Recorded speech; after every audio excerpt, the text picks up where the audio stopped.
6. The final regret. On your deathbed, what will haunt you? They say everything becomes clear at the end, that you die with peace, with truth, with some whisper of understanding. But that's a lie the living tell themselves. Because what people actually face in their final hours isn't peace.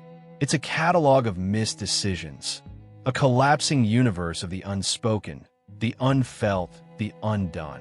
The final regret isn't a single moment. It's the sum of everything you told yourself you'd do later, and then never did. Palliative Nurse Bronnie were famously compiled the most common regrets of the dying. These weren't grand sins or crimes. They were quiet betrayals.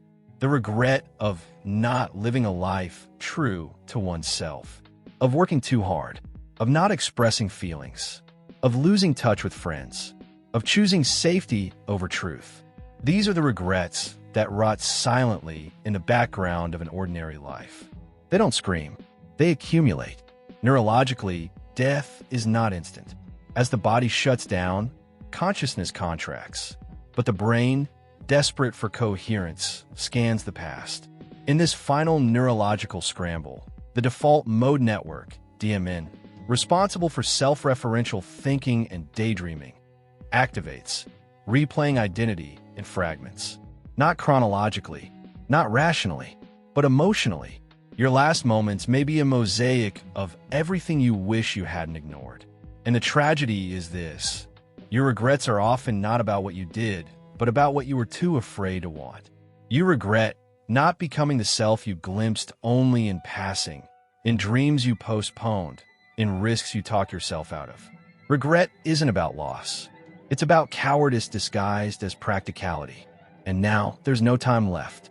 Deathbed regrets are deeply consistent across cultures, socioeconomic statuses, and belief systems. That's not coincidence. That's cognition. The existential regret circuit, centered around the ventromedial prefrontal cortex, activates most intensely under the stress of imminent death. The brain realizes, in a rush, that the version of you it constructed was a performance, and that the real self was held hostage by fear. You don't regret being wrong. You regret being inauthentic. And too late, you see the cost. Even those who made peace with death often experience what palliative researchers call terminal lucidity, a burst of unexpected clarity hours or minutes before death. Families call it a gift. But what if it's not a gift at all? What if it's the mind's last cruel flash of who you could have been, right before it ends? Psychologists have also found that people facing death often experience regret intensification, a sharpening of lifelong sorrows into crystal clarity. And there's no undoing it. There's no room for correction. The brain offers the truth precisely when you're no longer able to use it. And that truth is this: you postponed everything that mattered. The love you didn't give, the art you never made, the person you became for others while your real self starved quietly inside you. You thought you had time. You thought postponing meant safety. But the clock was always subtracting.